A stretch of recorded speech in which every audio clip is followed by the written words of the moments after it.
اللہ تعالیٰ نے قرآن مجید فرقان حمید میں ارشاد فرمایا کہ لقد کان لکم فی رسول اللہ اسوۃ حسنہ، فرمایا بے شک تمہارے لیے رسول کریم علیہ السلام کی زندگی میں بہترین نمونہ ہے، بہترین نمونہ ہے تمہارے لیے حضور کی حیات نور میں۔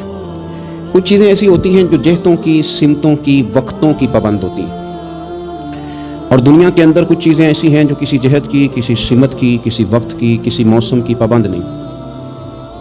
ان میں سے دنیاوی لحاظ سے بھی کچھ چیزیں آپ کو میسر آئیں گی، لیکن کائنات میں جو چیز سب سے زیادہ عالمگیر ہے، سب سے زیادہ وسعت رکھنے والی ہے، سب سے زیادہ طاقت رکھنے والی ہے، وہ چیز ہے رسول اللہ کی سیرت مبارکہ۔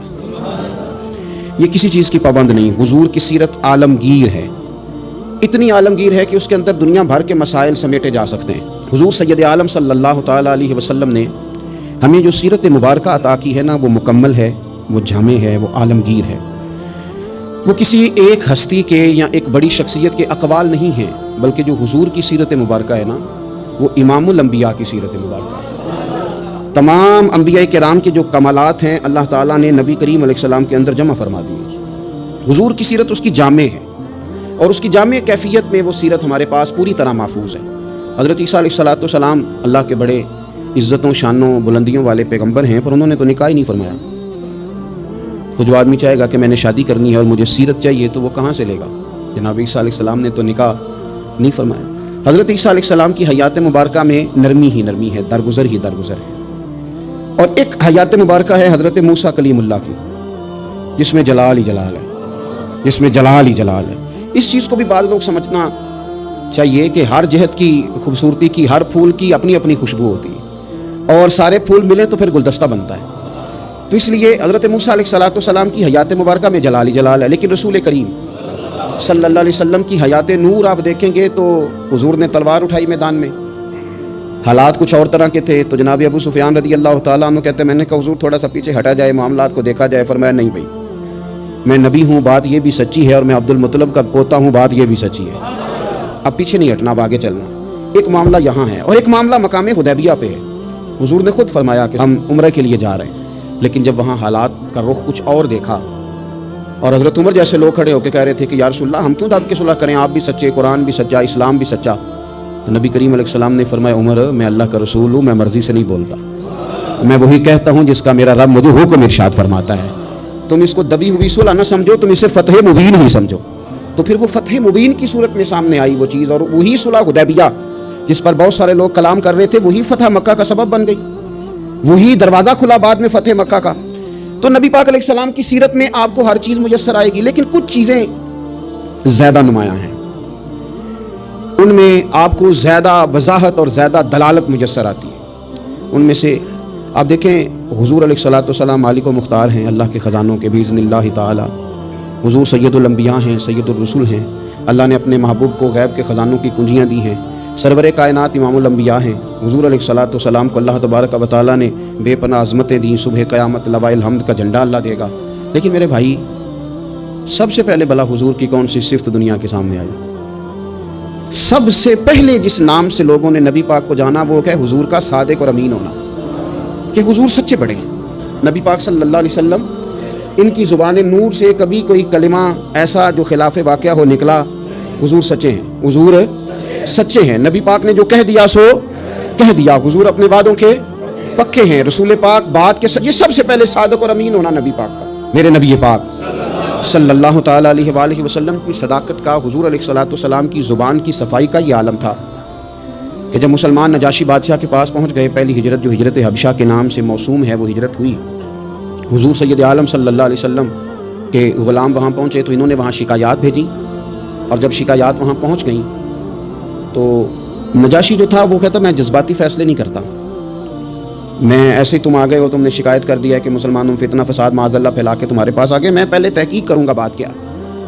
اس نے آن کر کے معلومات کی، کہنے لگا کوئی بندہ تلاش کرو، کوئی عرب کا بڑا آدمی، وزادار سردار بندہ یہاں تمہیں نظر آئے تو وہ بندہ ذرا لے کے آؤ، اس سے میں نے کلام کرنا، کوئی وزادار آدمی۔ ابو سفیان ابھی مسلمان نہیں ہوئے تھے، حضور کے چچا وہ ان دنوں حبشہ گئے ہوئے تھے تجارت کی غرض سے، لوگ انہیں پکڑ کے نجاشی کے پاس لے آئے تو نجاشی نے سوالات کیے بہت سارے۔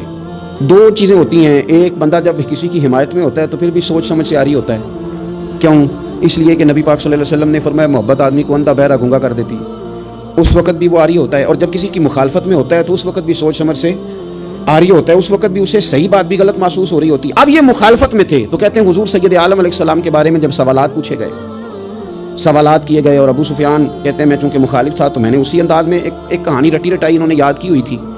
وہ رٹی رٹائی کہانی ہر جگہ یہ سنایا کرتے تھے، دیکھو جی جس پہ ہمارا ابا تھا، جس مذہب پہ، اس کو وہ کہتے ہیں گمراہ تھا، وہ جی ہمارے دادا کو کہتے ہیں وہ گمراہ تھا، وہ جی ہمارے نانا کو کہتے ہیں بت پرست تھا تو گمراہ تھا، وہ جی انہوں نے ایک بھائی مسلمان کر لیا ہے، دوسرا کافر ہے، گھروں میں لڑائی پیدا کر دی۔ یہ رٹی رٹائی کہانیاں۔ پھر وہ کہتے تھے دیکھو جی معاذ اللہ جادوگر ہیں، کچھ پڑھ کے پھونکتے ہیں، وہ جی شاعر ہیں، بات ایسی سناتے ہیں کہ اپنے قبضے میں لے لیتے ہیں۔ یہ ساری کہانی انہوں نے یاد کی تھی۔ ابو سفیان کہتے ہیں میں نے وہاں ساری سنائی۔ اب نجاشی نے بھی سوالات پوچھے، کہنے لگے ان کے ماننے والے امیر ہیں کہ غریب ہیں؟ میں نے کہا ماڑے ماڑے لوگ۔ کہنے لگے نبیوں پر پہلے ایمان ہی غریب لوگ لایا کرتے ہیں۔ کہنے لگے اس نے بڑے سوالات کیے، بڑے میں نے جواب دیے۔ آخر میں اس نے ایک سوال پوچھا۔ ابو سفیان کہتے ہیں میں باہر سے نہیں گیا تھا، میں چچا تھا، مجھ سے پوچھا، کہنے لگے کیا کبھی اس محبوب نے جھوٹ بھی بولا ہے؟ کیا کبھی جھوٹ بھی بولا ہے؟ کبھی؟ تو ابو سفیان کہتے ہیں کہ ایک منٹ کے لیے چونکہ مخالف تھا، میرے دل میں خیال آیا کہہ نہ دوں بولا ہے معاذ اللہ، نقل کفر نہ باشد۔ کہتے ہیں پھر میں نے سوچا کہ ایک تو یہ عرب کی وضاحداری کے خلاف ہے کہ میں غلط بات کروں، اور دوسرا یہ کہ میں انہیں جادوگر کہوں تو شاید کوئی اس پر سوچے، شاعر کہوں تو شاید کوئی توجہ کرے، پر مدینے والے محبوب نے جھوٹ بولا ہے یہ تو مانے گا ہی کوئی نہیں۔ یہ کیسے ہو سکتا ہے؟ یہ تو صادق اور امین ہونا تو ان کا آفتاب سے زیادہ روشن۔ کون اس بات کو تسلیم کرے گا؟ کون مانے گا؟ کوئی نہیں مانے گا۔ اللہ اکبر، کون تسلیم کرے گا؟ ابو سفیان کہتے ہیں اس نے پھر پوچھا بتاتے کیوں نہیں، چپ کیوں کر گئے ہو؟ کیا کبھی انہوں نے جھوٹ بھی بولا ہے؟ اللہ اکبر۔ تو ابو سفیان کہتے ہیں میں بول پڑا، میں نے کہا کہ وہ میرے بھتیجے ہیں، میں نے انہیں ماں کی گود میں بھی دیکھا، دادا کے کندھوں پہ بھی دیکھا، چچا کے گھر میں بھی دیکھا، ختیجہ کا دولہا بنے بھی دیکھا، میں نے اس حبیب کو جگہ جگہ دیکھا، اور میری آنکھوں کے سامنے ان کی کان پٹیوں پہ مقدس سفید بال آئے، میں نے بڑا کچھ دیکھا، اور میں نے اس حبیب کو کبھی جھوٹ بولتے نہیں دیکھا، کبھی یہ لفظ زبان سے نکلے ہی نہیں، کبھی یہ بات کہی نہیں، کبھی جھوٹ بولا ہی، سوال ہی نہیں پیدا ہوتا۔ تو کہتے سناٹا چھا گیا میری بات پر مجمع میں۔ نجاشی نے کندھے کے اوپر رومال رکھا، اٹھ دیا۔ میں نے کہا بادشاہ رزلٹ تو اناؤنس کر، تو نے سوال پوچھا میں نے جواب دیا، اب جا رہا ہے؟ کہنے لگا رزلٹ کیا دینا ہے، رزلٹ تو نکل آیا ہے۔ جس نے کبھی بندوں سے جھوٹ نہیں بولا وہ یہ جھوٹ کیوں بولے گا کہ میں اللہ کا رسول بن کے آیا؟ یہ والا جھوٹ کیوں؟ اسیر دشمن کی چاہ میں بھی، مخالفوں کی نگاہ میں بھی وہ امین ہے، صادق ہے، معتبر ہے، میرا پیغمبر عظیم تر ہے، میرا پیغمبر عظیم تر ہے، میرا پیغمبر عظیم تر ہے۔ لگے جو مزدور شاہ ایسا، نہ دھن نہ دولت سربراہ ایسا، دیکھو عرش نشیں کا زمین پہ گھر ہے، میرا پیغمبر عظیم تر ہے، عرش نشیں کا زمین پہ گھر ہے، میرا پیغمبر عظیم تر ہے۔ میرے عزیز رسول پاک علیہ السلام کا سچا ہونا، دیانتدار ہونا، یعنی مخالف بھی جس بات کو کہے کہ ہاں یہ بات ٹھیک ہے، کہ ان کی زبان سے کبھی بات غلط نہیں نکلی، لیکن دروغگوئی، جھوٹ، اور دنیا کے سامنے جھوٹ، اور قومی معاملات میں جھوٹ، اور جتنا دل کرے کھول کے جھوٹ، یہ رویے جب قوموں کے ہو جائیں، میرے عزیز ایک حضور سید عالم صلی اللہ علیہ وسلم کی صداقتیں، اور پھر میں ایک مقام پہ پہلے بھی میں نے عرض کیا تھا، پھر کہتا ہوں، حضور سید عالم صلی اللہ تعالیٰ علیہ وسلم نے فرمایا تھا یہ جو جھوٹ ہوتا ہے یہ شک پیدا کرتا ہے، اور یہ سچ جو ہوتا ہے یہ اطمینان پیدا کرتا ہے۔ آپ زندگی میں تھوڑی باتیں کر لیں، تھوڑی باتیں کر لیں، پر جتنی کریں، میں عوام سے بھی کہتا ہوں، بیوی نہیں اعتبار کر رہی ہوتی، وہ کہتے ہیں تو جھوٹ ہی بڑے بولتا ہے۔ ایک دوست مجھ سے کہنے لگے کہ آپ اماں سے کہہ دیں کہ میں اس دفعہ عمرے پہ ضرور بھیجوں گا، وہ آپ کی بات مان جائے گی۔ میں نے کہا اماں ابا کو راضی کرنے میں 7-8 منٹ لگ جاتے ہیں، پر اماں تو 1.5-2 منٹ میں راضی ہو جاتی، تو آپ کی اماں نہیں راضی ہو رہی۔ کہنے لگے پہلے کئی دفعہ کہہ چکا ہوں نا عمرے پہ بھیجوں گا، تو بھیج نہیں سکا، تو لہٰذا وہ اب کہتی ہے تو جھوٹ بولتا ہے، تو نے کوئی نہیں بھیجنا، تو فراڈ کرتا ہے۔ ہمارے ہاں مسئلہ مال و دولت کا نہیں، عدم اعتماد کا ہے، اور جب عدم اعتماد اس حد تک پہنچ جائے کہ مائیں بھی اعتبار کرنا چھوڑ جائیں، تو وہ قومیں کیا کردار ادا کریں گی، اور کیا وہ سوسائٹی میں خیر تقسیم کریں گی؟ تو سچی بات، نبی پاک علیہ السلام نے فرمایا بندہ جھوٹ بولتا ہے، اور اتنے جھوٹ بولتا ہے کہ وہ رب کی بارگاہ میں جھوٹا لکھ دیا جاتا ہے، اور پھر اس کے لیے جہنم کا فیصلہ ہو جاتا ہے۔ اور کچھ بندے سچ کی کوشش کرتے ہیں، اتنی کوشش کرتے ہیں کہ اللہ کی بارگاہ میں سچے لکھ دیے جاتے ہیں، اللہ کے حضور وہ سچے لکھ دیے جاتے ہیں، اور فرمایا یہ سچ ہی انہیں جنت میں لے جائے گا۔ دوسری بات جو حضور کی سیرت مبارکہ میں ہمیں بہت زیادہ نظر آتی ہے، وہ ہے عہد کی پابندی، وعدوں کی پابندی، جو کہہ لیا سو کہہ لیا۔ جب آپ کوئی عہد کر لیتے ہیں نا، معاہدہ کر لیتے ہیں، پہلے تو اس بات کو اچھی طرح سمجھ لیں کہ حضور نے ایک جملے میں ساری حقیقت بیان کر دی، فرمایا لا دین لمن لا عہد لہ، جو وعدے کا پابند نہیں اس کا کوئی دین ہی نہیں، بات ہی ختم کر دی۔ آگے تو آپ تب بڑھیں گے نا جب بنیاد ہی ہوگی، اور جب دین ہی کوئی نہیں، بنیاد ہی کوئی نہیں، تو پھر بات آگے کیسے بڑھی؟ اس سے اگلا آپ فصل کیسے بوئیں گے؟ عزیز دوست میری بات پر آپ توجہ کریں گے، نبی پاک صلی اللہ علیہ وسلم نے جب عہد کیے تو پھر حضور نے ان عہد کی پابندی کی، اور اس طرح کے بعض اوقات عقل انسانی کھڑی ہو جاتی ہے کہ اس طرح بھی وعدے کی پابندی ہوتی ہے، یعنی بندہ چکرا جاتا ہے کہ یوں بھی ہوتا ہے۔ آپ غور کریں نا، ایک صحابی کہتے ہیں میں نے اعلان نبوت سے پہلے حضور سے کچھ چیز خریدی اور میں نے عرض کی حضور آپ یہاں رکے میں پیسے لے کے آیا۔ آپ کتنا کو کسی کا انتظار کر سکتے ہیں؟ میں نے دیکھا ہے 2-4 منٹ امام صاحب لیٹ ہو جائیں تو لوگ اعتراض کرتے ہیں، کہتے ہیں یہ آتا نہیں، لہذا ہم نے بندہ بدلنا ہے، چھٹی دے دو اس کو۔ کتنا کو آخر؟ میرے عزیز وہ شخص کہتے ہیں، صحابی فرماتے ہیں کہ میں نے نہ کوئی چیز اعلان نبوت سے پہلے خریدی، عرض کی یا رسول اللہ صلی اللہ علیہ وسلم آپ یہاں رکیں تو میں پیسے لے کے آیا۔ کہتے ہیں میں گیا اور گھر جا کے بھول گیا کہ حضور کو کھڑا کر آیا ہوں۔ 1 گھنٹہ بھولے آپ، 4 گھنٹے بھولے، 1 دن بھولے، کہتے مجھے 3 دن تک یاد ہی نہیں آیا۔ میں نے کہہ دیا آپ نے سن لیا، کبھی سوچو 3 دن انتظار کوئی آسان کام ہے؟ الانتظار اشد من القتل، اہل عرب کہتے ہیں قتل ہوتی اتنی تکلیف نہیں ہوتی جتنی انتظار کرتے ہوئے ہوتی، یہ تو موت سے سخت بات ہوتی۔ کہتے 3 دن مجھے یاد ہی نہ آیا، 3 دن کے بعد مجھے یاد آیا تو میں جلدی سے وہ پیسے تھامے اور اس جگہ پہنچا، جا کے دیکھا تو حضور وہیں کھڑے تھے جہاں میں کھڑا کر آیا۔ وہ تیری سیرت تیری صورت زمانے سے نرالی ہے، تیری ہر ایک ادا پیارے ادائے بے مثالی، حضور وہیں کھڑے تھے، وہیں جلوہ فراز تھے۔ کہتے ہیں مجھے دیکھ کے حضور نے چہرے پر کوئی بل نہیں ڈالا، کوئی حضور کے شکن نہیں آئی، فرمانے لگے تم نے مجھے بڑی تکلیف میں ڈال دیا، تم کھڑا کر گئے تھے میں یہیں پہ کھڑا ہوں، اسی وقت سے کھڑا ہوں۔ میرے رسول پاک صلی اللہ تعالی علیہ وسلم نے وعدوں کے وفا کے تعلق سے جو ہمیں سیرت عطا فرمائی، حضور علیہ الصلوۃ والسلام نے جو اپنا اسوہ نور اس تعلق سے ہمیں دیا ہے، وہ ہر شخص کے لیے دستور حیات ہے، وہ ہر شخص کے لیے دستور عمل ہے۔ ہر شخص کو چاہیے کہ وہ ان زاویوں میں اپنے آپ کو ڈھونڈے، تلاش کرے۔ بڑی تکلیف ہوتی ہے عوامی سطح پر بھی جب ایسی باتیں سننے کو ملتی ہیں کہ نہیں جی نہیں وہ تو سیاسی بات تھی۔ سیاسی بات کیا ہوتی ہے؟ جھوٹ۔ بخاری شریف میں تو یہ لفظ موجود ہیں کہ بنی اسرائیل کی سیاست ان کے نبی کرتے تھے۔ سیاست کا معنی تو تدبیر کرنا ہے، سیاست کو آپ نے فراڈ کا نام دے دیا ہے۔ وہ جی وہ میں نے تو بس ویسے بات کی تھی، اس کا کیا معنی ہوتا ہے؟ اس کا کیا مطلب ہوتا ہے؟ کچھ مسائل ایسے ہیں جو آپ خود پیدا کرتے ہیں، کچھ چیزیں ایسی ہیں جن کے اندر آپ خود چیزوں کو اس پیک پہ لے کے آتے ہیں، اللہ جانے آپ کے کیا مقاصد ہیں اس میں۔ میرے رسول پاک علیہ الصلوۃ والسلام نے عہد کی پابندی، وعدوں کی پاسداری، اس پر لوگوں کی توجہ دلائی، اور میں نے کہا کہ بعض اوقات حالات اتنے خوفناک ہوتے تھے۔ حدیبیہ کی صلح ہو رہی ہے اور اس صلح کے اندر ایک شرط یہ تھی کہ اگر کوئی مسلمان اپنے آقا کی مرضی کے بغیر مکہ مکرمہ سے مدینہ طیبہ آئے گا تو حضور اسے رکھیں گے نہیں، اگر کوئی شخص مدینے سے مکہ جائے گا تو مکے والے واپس نہیں کریں گے۔ اور بخاری شریف میں موجود ہے کہ اسی شرط پر جناب عمر فاروق پریشان ہوئے کہ ہم تو دب کے صلح کر رہے ہیں، صلح تو برابری کی بنیاد پر ہوتی ہے، یہ کیا بات ہوئی کہ ہمارا بندہ جائے تو واپس نہ کرے، ان کا ہے تو ہم واپس کریں؟ لیکن حضور نے فرمایا میں اللہ کا رسول ہوں، عمر میں اللہ کا، جو میں دیکھ رہا ہوں وہ تم سمجھ نہیں رہے، میں رب کا رسول ہوں۔ اور حضرت عمر کہتے ہیں یہ پہلے میں نے حضور سے بات کی، پھر حضرت ابو بکر سے بات کی، پر قربان جاؤں جو جواب مجھے حضور نے دیا وہی جناب صدیق اکبر نے دیا۔ کہو عمر وہ اللہ کے رسول ہیں، وہ جو کہتے ہیں حق اور سچ ہی کہتے ہیں۔ حضرت سیدنا فاروق اعظم اور رضی اللہ تعالیٰ عنہ ارشاد فرمانے لگے کہ اس موقع پر ایک اور بھی معمہ ہوا، ایک تو یہ صلح اس انداز میں ہوئی، پھر ایک عجیب مسئلہ ہوا۔ صحابہ فرماتے ہیں ایک صحابی تھے حضرت ابو جندل رضی اللہ تعالیٰ عنہ، ان کو ان کے والد نے زنجیروں میں باندھا ہوا تھا اور گھر کے اندر قید کیا ہوا تھا کہ آپ جا نہیں سکتے۔ جب انہیں پتہ چلا نا حضور تو حدیبیہ تک آ گئے تو کسی طریقے سے نا اپنی زنجیریں توڑ کے، اور بعض سیرت نگاروں نے لکھا ہے زنجیروں سمیت جب وہ آ رہے تھے تو پاؤں میں زنجیریں پھر پھر کے نا ان کے زخم بن گئے تھے، وہ زنجیروں سمیت آئے حضور کے سامنے کھڑے ہو، کہتے ہیں سونے مجھے چھوڑ کے نہ جانا۔ میں اکثر دوستوں سے کہتا ہوں پیر صاحب کبھی کہہ دینا مریدوں کو کہ عمرہ کرنے جانا ہے اور بعد میں فراڈ ہو جائے وہاں، تو مرید کہتے ہیں لگتا ہے پیر بھی شامل ہے صاحب، اس نے تو کہا تھا۔ بہت سارے لوگ کہتے ہیں جی وہ پیر صاحب آپ سے دعا کرائی تھی تو وہ کام نہیں ہوا، تو میں نے کہا دعا کا مطلب کیا ہوتا ہے؟ کوئی پیر معاذ اللہ تعالیٰ خدا کی حکمت کو مجبور کر سکتا ہے؟ جیسے جب چاہے رب جس طرح چاہے ویسے کرے۔ اللہ کے عاجز بندے ہیں، دعا کرتے ہیں اس امید پر کہ خدا فضل کرے گا۔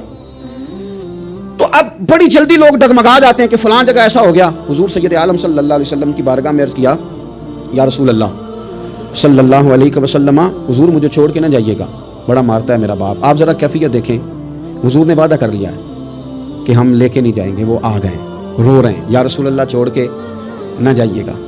ان کے والد کھڑے ہو گئے، کہنے لگے کہ آپ نے وعدہ کیا، آپ لے کے نہیں جا سکتے۔ امتحان دیکھو محبت کا، کوئی ضروری ہے کہ ہر موقع پر شاباشی ملے، ہر وقت مسکرا کے ملا جائے؟ یہاں تو لوگ اس بات پہ بھی ناراض ہو جاتے ہیں کہ مجھے 21 دفعہ ملے ہیں تو 20 دفعہ ہنسے، 21ویں دفعہ ہنسے نہیں۔ خیر ہے آج مسکرائے نہیں. ہر بات میں لوگ ایک پہلو تلاش کر لیتے ہیں کمزوری کا. وہ رو رہے ہیں, تڑپ رہے ہیں, اور صحابہ کہتے ہیں ہماری خواہش تھی ان کا درد دیکھ کر کے حضور حکم کریں تو ہم زنجیریں ساری توڑ دیں. اور میرے رسول نے کیا فرمایا؟ فرمایا ابو جندل تمہیں جانا ہے کیونکہ میں وعدہ کر چکا ہوں. جب کوئی وعدہ کر لے پھر اس سے نتائج کی پرواہ, کیا ہوگا کیسے ہوگا, پھر اس بات کی پرواہ, میں وعدہ کر چکا ہوں, لہذا اب تمہیں واپس جانا ہے, اور جب تک میں دوسرا حکم نہ دوں اتنی دیر تک لوٹنا نہ.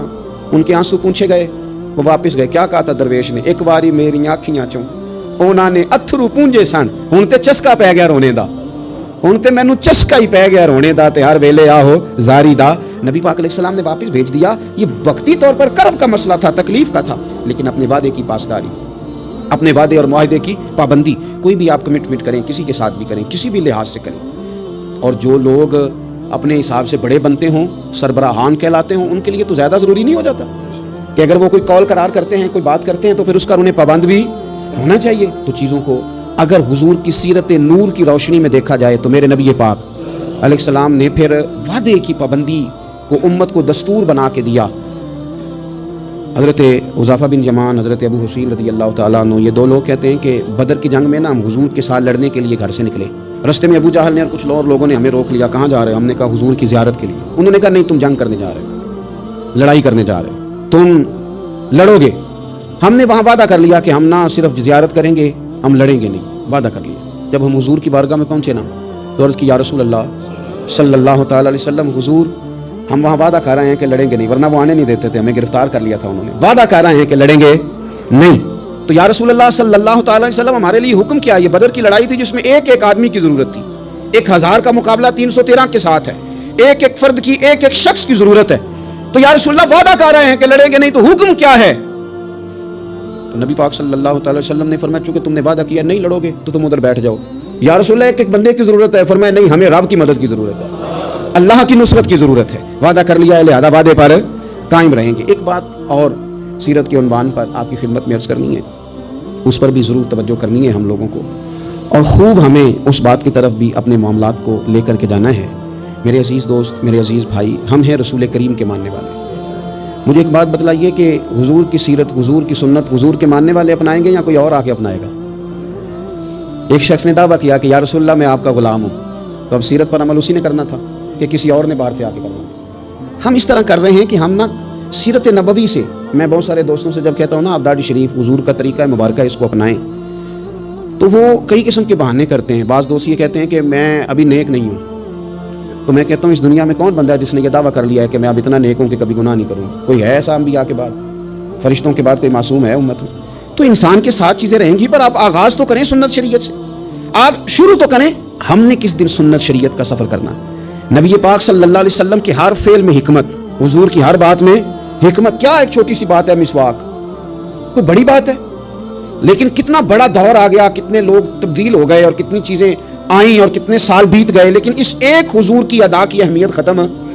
اس کی اہمیت اپنی جگہ پہ اتنی آج بھی قائم ہے کہ بہت بڑی ریسرچ کے بعد جو بڑے لوگ تھے انہوں نے کہنا شروع کر دیا جو پابندی سے مسواک کرے اسے کینسر نہیں ہوتا. کیا ایک چیز مسواک ہی ہے, اور میرے نبی پاک کی پسند اتنی زیادہ ہے یہ, یعنی بہت ساری چیزوں کو نا معاذ اللہ تعالیٰ ہم سمجھتے ہیں یہ تو سادی سی بات بتا رہے ہیں مولانا صاحب, یہ تو پیر صاحب نے بڑی سادی سی ایک ہمارے سامنے چیز رکھی ہے, وہ تو کوئی بڑا فلسفہ بیان کرتے تو تب ہماری سمجھ میں آتا تھا. تو ایک سادی چیز رکھی, او خدا کے بندے یہ اتنی پیاری ہے کہ حضور فرماتے ہیں اگر امت پر مشکل نہ ہوتا تو میں ہر وضو کے ساتھ مسواک کو ضروری قرار دے دیتا. اس کے حسن کو آپ ملاحظہ کریں اس سنت کے کہ حضرت عائشہ صدیقہ رضی اللہ تعالیٰ عنہ ارشاد فرماتی ہیں کہ وقت وصال, اور اس خاتون کی بھی عظمتیں دیکھیں, کہتی ہیں حضور نے وقت وصال میری گود میں سر رکھا ہوا, میری گود میں سر تھا نبی پاک کا, اور کہتے ہیں میرے بھائی سامنے سے گزرے تو وہ مسواک کر رہے تھے, ان کے ہاتھ میں مسواک تھی. تو حضور سید عالم صلی اللہ تعالی علیہ وسلم نے اس طرف رغبت فرمائی, تو میں سمجھ گئی حضور مسواک کرنا چاہ رہے ہیں. یعنی آپ میری بات پر غور کریں کہ عین وقت وصال ظاہری رسول کریم صلی اللہ تعالی علیہ وسلم نے اس موقع پر بھی مسواک کی طرف رغبت فرمائی, فرمایا مجھے چاہیے.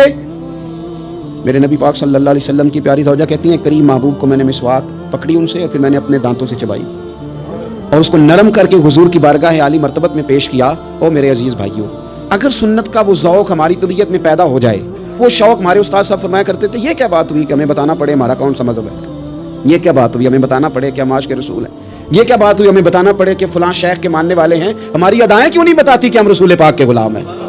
ہماری ادائیں کیوں نہیں بتاتی کہ ہم نبی پاک صلی اللہ تعالیٰ علیہ وسلم سے محبت کا دم بھرنے والے ہیں؟ تو رسول پاک صلی اللہ تعالیٰ علیہ وسلم کی سیرت نور. اور میں آپ کو ایک اور بات بھی عرض کروں، ہم نے بہت بڑی غلطی کی کہ ہم حضور کی سیرت تک پہنچنے میں کامیاب نہیں ہوئے. ہم نے بڑی باتیں سنی، بڑا کچھ ہم نے اپنی زندگی میں پڑھا. اگر حضور کی سیرت نور کو پڑھنا شروع کریں، ایک ایک پہلو حضور کی مقدس زندگی کا، آپ محسوس کریں گے کہ آپ کی روح پرواز کرنے لگی ہے. آپ محسوس کریں گے کہ خود بخود اندر کے میل دھلنے لگے.